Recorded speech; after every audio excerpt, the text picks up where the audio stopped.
I think that for him to say what he has in this interview about the royal family and how distant they feel doesn't really ring true when you think about their general attitude towards their families on both sides. Tuesday was coming. And Tuesday would bring a verdict Harry could not control, in a case he'd spent years fighting, arriving at the exact same moment his own family situation was falling apart in front of the entire country. Two collisions. 1 week. One man standing in the middle of both of them, alone, because a deadline came a few hours too late. Monday. Late afternoon. A plane touches down in the United Kingdom, and for a moment, nobody outside a small circle of aides knows exactly what happens next. He is alone. Not because he wants to be. Because of a deadline. Prince Harry, Duke of Sussex, has come home. Not for a wedding. Not for a funeral. For something smaller, and in its own way, something bigger. A countdown. 1 year until the 2027 Invictus Games return to Birmingham, the competition he built from nothing more than a promise to wounded veterans over a decade ago. That is the reason on paper. That is what the itinerary says. But underneath the itinerary, something else is happening. Something quieter. Something that started with a single missed deadline and has already reached all the way to Buckingham Palace. Here is what was supposed to happen. Meghan was supposed to be on that plane. It is, everyone has a right to say, we live in thankfully, a free country. And you don't sort of hold your breath and think, oh, please don't get in the way of my mum's day. Archie, 7 years old now. Lilibet, 5, who has met her grandfather exactly once in her life. This was supposed to be the trip. The first time the whole family set foot in the UK together since 2022, since the Queen's Platinum Jubilee, since before any of this became normal. It didn't happen that way. Meghan did not board the plane. Neither did the children. And the reason has nothing to do with wanting to stay home. I want you to sit with that for a second. A 5-year-old girl has met her own grandfather one time. And this trip, this week, was supposed to change that. So what happened? To understand that, you have to go back further than Monday. You have to go back to a fight that has been running in the background of this family for years, one most people outside the UK have barely heard of. It's called RAVEC, the Royal and VIP Executive Committee. A quiet, unelected body that decides who gets police protection on British soil and who doesn't. When Harry and Meghan stepped back from royal duties in 2020, RAVEC took his automatic security away. He fought it. He lost. He fought it again, in the Court of Appeal, and lost again. That fight isn't over. It's simply sitting, unresolved, waiting on a review board that still hasn't met. And that unresolved fight is the reason Meghan and the kids are 3,000 miles away right now instead of standing beside him. Hi, everyone. Before we go any further into this, I want to ask you something. Not about security arrangements. To be honest, I'm not tempting fate. I'm not touching. I say there's a ring of steel around, and I'm not giving any secrets away here because obviously the police don't ring me up saying, how do we run this? Not about court rulings. Something simpler. Do you think Harry and King Charles will ever fully reconcile? Not politely. Not for the cameras. Fully. Genuinely. Like father and son again. Type yes or no in the comments. I want to know what you actually believe, not what you hope. We'll come back to that question by the end of this story, because what happens over these 5 days might change your answer. Now, back to Monday. Harry didn't arrive to silence. He arrived into a story that was already unraveling in real time, hours before his plane landed. British outlets had reported, confidently, that he'd be staying at Buckingham Palace itself. The King's own residence. A gesture, if it held, that would have said more than any statement ever could. It didn't hold. By the time reporters were confirming the story, palace sources were already walking it back. An earlier version, one outlet later admitted, had gotten it wrong. Buckingham Palace was no longer available to him. Not now. Maybe not this trip at all. Here's the part that should stop you. Harry had accepted the offer. Formally. In writing, through his spokesman, over the weekend. He'd spent the entire prior week scrambling to arrange private security for his family after Ravik refused to provide it, and once that security was finally in place, he said yes. And then, at the last possible moment, the offer was taken back. And although you kind of know that this might happen, you don't really think about it very much. Not least of all because the monarchy is about continuity. But I think for my brother, this is something he's been waiting for. Not delayed. Not postponed. Withdrawn. His spokesman didn't hide his frustration. He called it, in his own words, disappointing that the offer has now been withdrawn. For words carrying the weight of years. Somewhere in Los Angeles, Meghan is with her children. Somewhere in London, a bedroom that might have held a 5-year-old girl for the first time in 4 years sits empty instead. And somewhere in between those two cities, a father boarded a plane by himself, not entirely sure, even as he landed, exactly where he'd be sleeping that night. Let's put some real numbers on this, because vague words like estranged and distant don't capture what's actually happened here. Harry and Meghan left the UK in 2020. That's 6 years now. 6 years of a working relationship with the institution he was born into, slowly replaced by something else entirely, a life built 3,000 miles away, on their own terms, funded by their own ventures rather than the Crown. In that time, Harry has crossed back to Britain more times than most people realise, almost always alone. A coronation. A funeral. Court dates, plural, stretching across years, tied to lawsuits against multiple publishers. Each trip narrow, purposeful, rarely accompanied by the people who matter to him most. This one was supposed to be different. This is where the story really begins. Because what caused that withdrawal isn't simple confusion. It isn't a scheduling mix-up, the kind that happens in any large household. There's a timeline here. A sequence of exact hours and exact deadlines, one where every single detail matters. We don't know yet. I mean, there was an order to the years because my mother didn't change very much. We kind of knew what the rhythm of the year was. So things like that will change, and how we are part of the support for the monarchy may change slightly. Who knows? And once you see that timeline laid out in full, the official explanation starts to look a lot more complicated than anyone at the palace has been willing to admit. There's also something else waiting for Harry on this trip. Something that has nothing to do with accommodation, or security, or where a family sleeps. A courtroom. A judgment. One that had already been scheduled, already been known about internally, days before this accommodation collapse ever became public. Tuesday was coming. And Tuesday would bring a verdict Harry could not control, in a case he'd spent years fighting, arriving at the exact same moment his own family situation was falling apart in front of the entire country. 2 collisions. 1 week. One man standing in the middle of both of them, alone, because a deadline came a few hours too late. Let's talk about what this trip was actually supposed to look like, before any of this fell apart. 5 days. That's the length of the visit. 5 days, carved carefully around one purpose, marking the 1-year countdown to the 2027 Invictus Games. It began Tuesday with an event at Chatham House, the kind of gathering built for policymakers and advocates and the people who quietly keep the Invictus movement running behind the scenes. On paper, it's a celebration. A milestone. 10 years since Harry stood in front of cameras and described wounded veterans competing not for medals, but for something closer to their own dignity back. That part of the story hasn't changed. That part is still real, still happening, still exactly what it was supposed to be. It's everything wrapped around it that fractured. I want you to picture that moment. Not the political version, not the palace statement version. The actual moment. A man sending word through his team, hoping it lands before a clock runs out he can't see.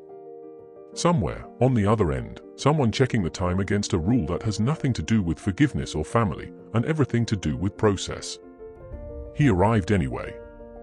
Alone.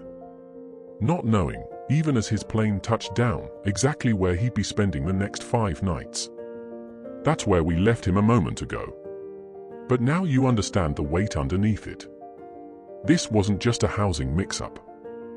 I mean, because I believe that there is a genuine benefit from this particular arrangement, the constitutional monarchy, and I think it has good long-term benefits, and that commitment to long-term is what the monarchy stands for. This was a father who had spent an entire week fighting to secure his family's safety, finally clearing that hurdle, only to watch a second, much smaller hurdle, a deadline, undo everything he'd just built. Stay with me, because the next chapter is where this really gets complicated. It starts with a single word. Saturday. And what Harry did, and then undid, on that one day, may be the reason his own children are not in the country right now. Saturday. Remember that word. It matters more than almost anything else in this story. Because on Saturday, before any of this became public, before a single headline existed, Prince Harry said no. Not maliciously. Not dramatically. Quietly, through his team, he declined the offer of a royal residence for his family's stay. Multiple British outlets, citing sources close to the household, confirmed it. A formal decline. On record. Done. Then, hours later, on that same Saturday, he changed his mind. Ask yourself something. What happens between a first answer and a second one? What shifts, in the space of a single day, that turns a no into a yes? For Harry, the answer wasn't emotional. It was practical. It was security. Here is the piece of this story that almost nobody outside the UK understands, and it's the piece that explains everything that follows. Back in 2020, when Harry and Meghan stepped back from royal duties, the body that decides who receives police protection on British soil, RAVEC, the Royal and VIP Executive Committee, took away his automatic security. He fought that decision. He lost. He fought it again, all the way to the Court of Appeal. He lost again. That fight never closed. It simply went quiet, waiting on a review board that, to this day, still hasn't convened. So when this trip came together, RAVEC made a decision that shaped everything downstream of it. They declined to provide security for Harry's family. Not for him alone. For his wife and children specifically. That single decision is the reason Meghan and the kids are not in the country. Not politics. Not a choice to stay away. A security gap created by a committee closing a door before Harry ever had the chance to. So what did he do? He spent the entire week before this trip scrambling. Building alternative arrangements. Piecing together private protection on his own because the system that once protected him automatically no longer would. And once those arrangements were finally in place, once he had something solid enough to stand on, he went back to the palace and said yes. He formally accepted the offer of accommodation. For himself. Over the weekend. That's the sequence. Decline. Scramble. Reversal. Acceptance. And somewhere inside that sequence, a clock had already started running that Harry couldn't see. Because Buckingham Palace, according to a royal source, requires a minimum notice period to properly host and staff a guest. It's not a punishment. It's logistics. Rooms need preparing. Staff schedules need adjusting. Security needs coordinating on the palace's end, separate from whatever Harry had arranged privately. And the deadline for that notice had already passed by the time his acceptance landed. Let that sit for a second. He said no. Then he fixed the actual problem, the real reason he'd hesitated in the first place. Then he said yes. And it still wasn't enough. I want you to think about how that feels. Not as a headline. As a person. You solve the problem. You do the hard part. You rebuild the thing that was broken. And then you find out the solution arrived a few hours too late to matter. This is where the palace's version of events gets complicated. Because when the offer was formally withdrawn, the reason given wasn't the missed deadline at all. It was something else entirely. Tuesday's judgment. The court ruling in Harry's long-running case against Associated Newspapers, the publisher of the Daily Mail, was cited as the reason the accommodation could no longer go ahead. Read that again. A courtroom decision in a case about unlawful information gathering was given as the reason a father couldn't stay in his childhood home with his own children. Here's the detail that should stop you cold. Harry's spokesman pointed out something the palace couldn't easily explain away. Buckingham Palace had been aware of the judgment date since the previous Thursday. Days before the offer was ever formally accepted. Days before it was withdrawn. If the judgment was truly the reason, why wasn't it the reason from the very beginning? His spokesman said it plainly. It is therefore unclear why, having formally accepted the accommodation offer, it has now been withdrawn at the last moment. Unclear. That's the actual word used. Not angry. Not accusatory. Unclear. And sometimes, that single word carries more weight than an accusation ever could. Because unclear means unanswered. It means a family split across an ocean, a father alone in a country that was supposed to welcome him home, and no explanation that fully adds up. Somewhere in California, Meghan is with 2 children who were supposed to be on a plane by now. Lilibet, 5 years old, who has met her own grandfather exactly once. Archie, 7, old enough now to understand that something didn't work out the way it was supposed to, even if no one explains exactly why. And somewhere in London, a room that could have held them sits empty.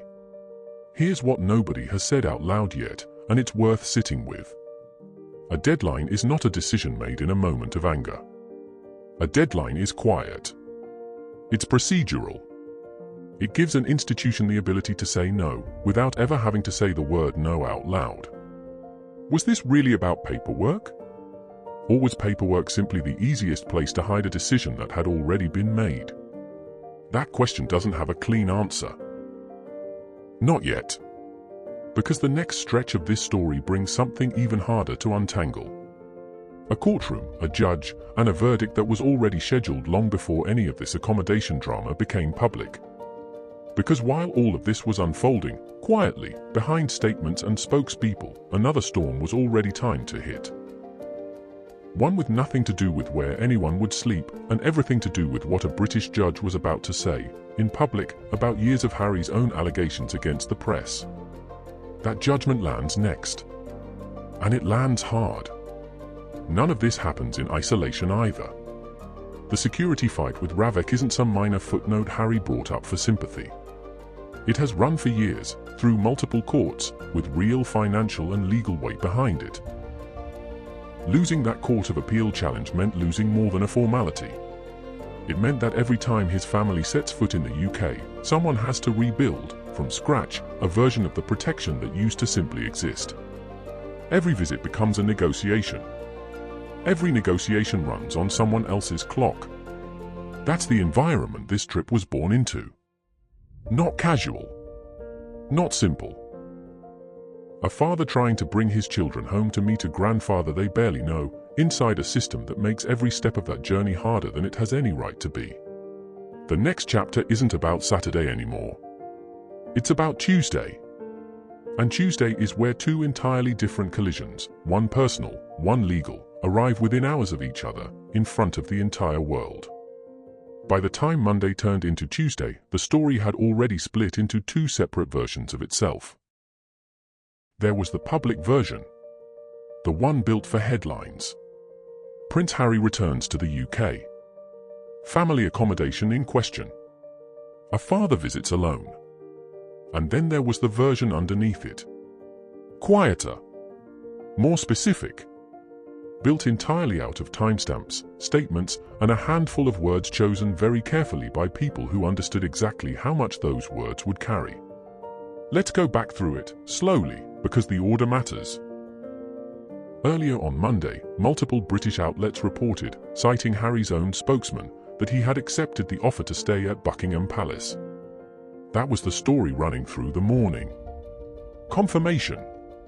Relief, even, for anyone hoping this trip might mean something more than another headline about distance. Then, later that same day, the correction came. A palace spokesperson clarified. This was no longer possible. One outlet, Hello Magazine, later added a formal note to their own reporting. An earlier version of their story had stated Harry would be staying at Buckingham Palace. It no longer would. Think about what that means. Not just for Harry. For everyone watching. A story confirmed in the morning, reversed by the afternoon. Certainty replaced by confusion in the space of a single news cycle. Here is where the palace's explanation entered the picture. And here is where it started to strain under its own weight. The reason given, publicly, was Tuesday's judgment. The upcoming ruling in Harry's case against Associated Newspapers, the publisher of the Daily Mail. According to reporting, that judgment was cited as a factor, possibly the factor, behind the sudden withdrawal. But Harry's spokesman had already answered that explanation before most people even finished reading it. Buckingham Palace, he said, had been aware of that judgment date since the previous Thursday. Sit with the arithmetic of that for a second. Thursday to Tuesday. 5 days. 5 days during which the palace knew exactly when this ruling would land. 5 days during which Harry's team was still working to arrange security, still negotiating accommodation, still believing an offer, once accepted, would hold. If the judgment was truly the deciding factor, it was a factor the palace had known about the entire time. Nothing changed about the judgment between Thursday and the moment the offer was pulled. What changed was something else. Something nobody has fully explained. This is the part of the story that separates confusion from something closer to intention. Confusion happens by accident. It's messy, inconsistent, forgivable. What happened here reads differently. A deadline missed by hours. An acceptance formally logged. A withdrawal announced only after that acceptance was already public knowledge. None of that is proof of anything deliberate. It's important to say that clearly. Nobody inside the palace has confirmed intent, and Buckingham Palace, when approached for comment by multiple outlets, offered nothing beyond confirming they would not be commenting on the matter. Silence. That was the final answer. And silence, in a story built entirely on statements and timestamps, is its own kind of statement. Here's a question worth asking, and I don't think there's an easy answer to it. If an institution wants to say no to something, but doesn't want to be seen saying no, what does it reach for? Process. Paperwork. A deadline nobody can argue with because a deadline isn't personal. It's not cruelty. It's not rejection. It's simply a line that was crossed, or wasn't, and either way, no one has to explain their feelings about it. Whether that's what actually happened here, only the people inside the building know for certain. What we do know is what it cost. Meghan, Archie, and Lilibet remained in California. Confirmed by multiple outlets, not traveling. The reason given publicly centered on the unresolved question of protection and the unresolved question of where they'd even stay, two problems that were supposed to have been solved days earlier and instead collapsed at the last possible moment. There was still, in the reporting, a small window left open. It was understood that Meghan and the children might still join Harry later in the trip, outside London, possibly in Birmingham, where his Invictus work would eventually take him. Not confirmed. Not promised. Just possible. Hold on to that word. Possible. Because it's the only thread of hope running through an otherwise disappointing sequence of events, and it matters for what comes later in this story. For now, though, Harry was alone. In London. With a verdict arriving in less than 24 hours that had nothing to do with accommodation, nothing to do with his father, and everything to do with a fight he'd been carrying for years, long before any of this trip was ever planned. That fight started well over a decade earlier. Allegations that a major British tabloid publisher had used unlawful methods, phone hacking, private investigators, techniques designed to extract information no one had any right to. Harry wasn't the only person who brought that case forward. he stood alongside other public figures making the same allegations, people whose private lives had also, they claimed, been exposed in ways that were never supposed to be possible. That case had already produced one outcome for Harry years earlier, in a separate lawsuit against a different publisher. He'd won there. Real damages, a real acknowledgement of wrongdoing, a genuine sense that pursuing these cases, however exhausting, however public, could actually produce something. This new case, against a different publisher, was supposed to be the next chapter of that same fight. Instead, it was about to become something else entirely. Something that would land on the very same day the accommodation story finally became public. Two collisions, scheduled almost as if fate had synchronized them on purpose, even though nothing about either outcome had anything to do with the other. One personal, one legal, both public, both unavoidable. And somewhere in London, a man who had already spent a week fighting for his family's safety, already spent a weekend racing a deadline he didn't know existed, was about to walk into a courtroom to hear whether years of his own allegations would finally be believed or dismissed entirely in front of the whole world. To understand how much was riding on that courtroom, you have to understand where this fight actually began. Harry's lawyers argued the conduct at the center of the case stretched back to the early 1990s, continuing, they claimed, in some form all the way into 2018. Decades of alleged surveillance. Decades of alleged intrusion into private lives that were never supposed to be public property in the first place. The publisher denied every part of it. Categorically. They called the accusations, in their own public statements, preposterous, insisting the roughly 50 articles named in the case were built entirely on information gathered lawfully, through people close to the claimants themselves. Two very different accounts of the same set of years. One side insisting on manipulation and unlawful methods. The other insisting on nothing more than good, old-fashioned reporting. That kind of gap doesn't close quietly. It closes in a courtroom, in front of a judge, with a written judgment that either validates years of allegations or dismantles them entirely. And Harry wasn't standing in that fight by himself. Alongside him were other well-known claimants, each with their own version of the same accusation, each hoping the same ruling might finally draw a hard line under years of uncertainty about what tabloid publishers had, and hadn't, been allowed to do in pursuit of a story. There's a reason this fight has always meant more to Harry than a simple legal dispute. He has said, publicly, on more than one occasion, that he holds the press responsible, at least in part, for the death of his mother. Princess Diana died in a car crash in a Paris tunnel in 1997, while being pursued by photographers. That single fact has shaped nearly every decision Harry has made about his relationship with British tabloids ever since. It's the thread running underneath every court case, every statement, every calculated risk is taken by continuing to fight publishers far larger and far better resourced than he is.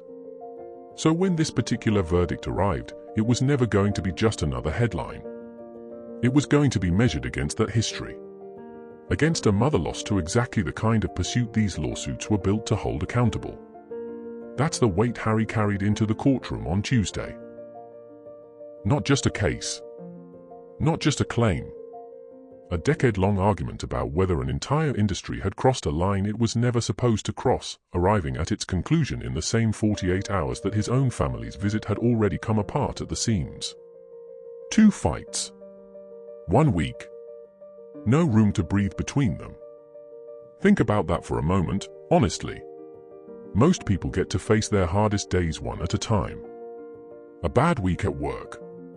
A difficult conversation with family. Rarely both, colliding in the same 72 hours in front of the entire world watching. That's what Tuesday was shaping up to be before it even arrived. That verdict is next. And once you hear exactly how it landed, and exactly what was said in that courtroom, you'll understand why this single week may end up being remembered as one of the most difficult stretches of Harry's adult life, not because of one bad moment, but because of how many arrived, one after another, without a single pause in between. Tuesday morning. Harry arrived at Chatham House for the Invictus Games Foundation event, the one meant to mark the one-year countdown, the one that was supposed to be the actual point of this entire trip. Cameras caught him stepping out. Composed, present, doing the job he came to do, even as everything else around him remained unresolved. And then, within minutes of that appearance, the second collision of the week landed. The written judgment in his case against Associated Newspapers was published. He had lost. Not partially. Not on a technicality that left room for appeal and reinterpretation. The judge, Mr. Justice Nick Lynn, ruled that Harry and his fellow claimants had failed to prove their pleaded allegations. The court, he wrote, could not simply infer that information had been obtained unlawfully if there remained any other way it could plausibly have been gathered. Read that carefully, because it matters. The ruling wasn't a statement that nothing improper ever happened. It was narrower than that, and in some ways harder to sit with. It was a statement that the specific claims, as presented, could not be proven to the standard the law requires. Doubt isn't the same as innocence. But in a courtroom, on that particular day, doubt was enough. Associated Newspapers didn't hesitate to claim the moment. A spokesperson called it an overwhelming victory for the Daily Mail and its journalists. They went further, calling the ruling a magnificent vindication of the paper's journalism. Vindication. That's the word they chose. Not relief. Not resolution. Vindication, meaning not simply cleared, but proven right. For Harry, that word must have landed differently than it did for anyone reading it from the outside. Because this case was never just about 50 articles or a specific set of years. Harry and his lawyers had argued the conduct in question stretched from 1993 all the way through 2018, decades of alleged phone tapping, voicemail interception, and impersonation, all in pursuit of private information that was never supposed to become public. Associated Newspapers had called those accusations preposterous from the very beginning, insisting every article in question had been built on information gathered lawfully, through people close to the claimants. 2 accounts. 1 outcome. And on Tuesday, the court sided entirely with one version of that story. Harry wasn't standing alone in that loss either. Alongside him in the case were other well-known claimants, including musician Elton John and actress Elizabeth Hurley, each with their own version of the same underlying accusation. All of them received the same result. All of them watched years of legal effort end in a single written judgment that closed the door on this particular case, this particular publisher, this particular chapter of a much longer fight. It's worth remembering that this wasn't Harry's first attempt at holding a British tabloid accountable through the courts, and it wasn't always unsuccessful. In an earlier case, against a different publisher, Mirror Group Newspapers, Harry had actually won. 15 out of 33 claims of phone hacking were found in his favour. The judge awarded him real damages. The following year, that same publisher paid him an additional settlement to close out his remaining claims. That earlier win matters here, not because it changes Tuesday's outcome, but because it shows this fight was never simple, and it was never hopeless from the start. Harry had proven, at least once before, that these kinds of claims could succeed. That precedent made this new defeat land even harder. It wasn't a man tilting at something impossible. It was a man who had won this exact kind of fight before, losing this specific version of it. There's a piece of context that sits underneath every single one of these legal battles, and it deserves to be said plainly, without exaggeration. Harry has spoken publicly, more than once, about believing the press bears some responsibility for the death of his mother.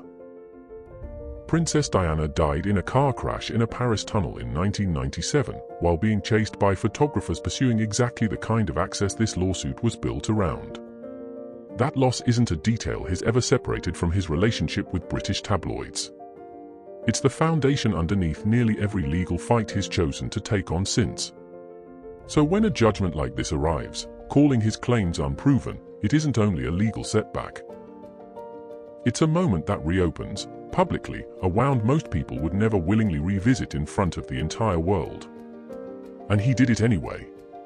Tuesday morning, cameras rolling, hours after a housing arrangement collapsed and a family stayed behind on another continent. Here's a question worth sitting with. What does it take to walk into a public event, smiling, present, doing the work you came to do, on the exact same day you're told, in writing, by a court, that years of your own allegations couldn't be proven? There isn't a clean answer to that. There rarely is, in stories built entirely out of real events rather than tidy narratives. What we do know is the sequence. Monday, an offer accepted. Monday evening, that offer withdrawn. Tuesday morning, a public appearance. Tuesday, within hours, a legal defeat delivered in writing by a judge with no room for spin. Here's something worth asking yourself directly. If you'd spent years building a case, only to watch it dismissed in a single ruling, on the same week your own family situation had already fallen apart in public, would you have shown up to work the next morning smiling for cameras? Harry did. Whatever else this week says about him, it says that. It's also worth understanding what this ruling means going forward, beyond just this single case. Associated Newspapers has always maintained, publicly and consistently, that its journalists operate within the law, that stories are built through legitimate sourcing rather than the kind of covert surveillance alleged in the lawsuit. Tuesday's judgment, in the eyes of the publisher, closes that question definitively, at least for the specific claims brought in this case, spanning those decades of alleged conduct. For Harry, the door isn't necessarily closed on every front. Legal experts covering the case noted the judgment addressed this particular set of pleaded allegations, built around a specific set of articles and a specific evidentiary standard. It doesn't retroactively undo his earlier victory against Mirror Group newspapers, and it doesn't prevent future claims built on different evidence, should any emerge. But for now, for this case, against this publisher, the fight is over. The court has spoken, and the publisher has already claimed its victory publicly, loudly, and immediately. That combination, a public defeat delivered in writing, celebrated instantly by the other side, arriving on the same day his own family situation had already become a headline, is not something most people ever have to experience in a single 24-hour stretch. Harry lived through both, back to back, in front of cameras the entire time. That's worth remembering, especially now, heading into what's left of this story. Because the final chapter isn't about defeat. It's about what happens next, what's still possible, and one detail buried in the reporting that quietly suggests this story is far from finished. So where does that leave things, once the dust from this week finally settles? Not resolved. Not neatly, anyway. Harry stayed in the UK for his full 5 days, working through the rest of his itinerary as planned, including engagements connected to the Invictus Games and other causes he supports. The trip didn't collapse because the housing did. It simply continued, quieter, carrying the weight of everything that had already happened. Meghan, Archie, and Lilibet remained in California throughout. But that detail, the one worth holding on to, the one that keeps this story from ending on total defeat, is that the door outside London hadn't fully closed. Reporting indicated it remained possible that Meghan and the children could still join Harry for portions of the trip beyond the capital, potentially including engagements in Birmingham, tied to the Invictus countdown itself. Possible. Not confirmed. But possible. That's what makes the Birmingham possibility matter so much. Not because it would fix everything. It wouldn't. But because it would be different. It would be the first time since the Jubilee that Archie and Lilibet actually stood on British soil, in front of family they barely know, building something that photographs and video calls simply can't replace. Whether that happens is genuinely unknown right now. It depends on security arrangements still being finalized, on logistics still being worked out, on decisions that, as this entire story has shown, can shift in the span of a single day. Now here's what I asked you back at the start of this story, and I want you to actually answer it this time, honestly, in the comments below. Do you think Harry and King Charles will ever fully reconcile? Not the polite version. Not a photo op at a funeral or a jubilee. Actually reconcile, the way a father and son who'd lost years to distance eventually might, if they were willing to do the work. Type yes or no. I read every single one of these, and this particular question, I think, deserves a real answer from you, not just a guess. Because here's the truth underneath everything we've walked through together. This story isn't finished. Birmingham is still ahead. The rest of this year is still ahead.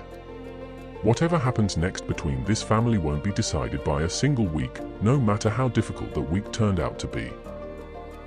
And there's one more detail worth knowing before you go, one that didn't make it into most of the coverage of this week, but changes how you might look at everything that comes next. Prince William has his own trip quietly taking shape, tentative plans to travel to America just days after his brother returns from this very visit. Two brothers. Two countries. Barely any distance in time between them. What happens if those two trips end up connected in ways nobody's expecting yet? What happens if the next chapter of this family's story isn't about Harry and his father at all, but about the one relationship in this entire saga that hasn't moved an inch in years? That's where we're headed next. And trust me, once you see what's actually being reported about William's plans, and why the timing lines up the way it does, you're going to understand why I couldn't wait to bring you this story. Let's talk about that timing a little more carefully, because it's the detail most people are going to miss. William's plans, as reported, involve flying to America just days after his brother's UK visit wraps up. Not weeks later. Not next season. Days. Two brothers, moving in opposite directions across the same ocean, within the same narrow window of time. See you in the next one.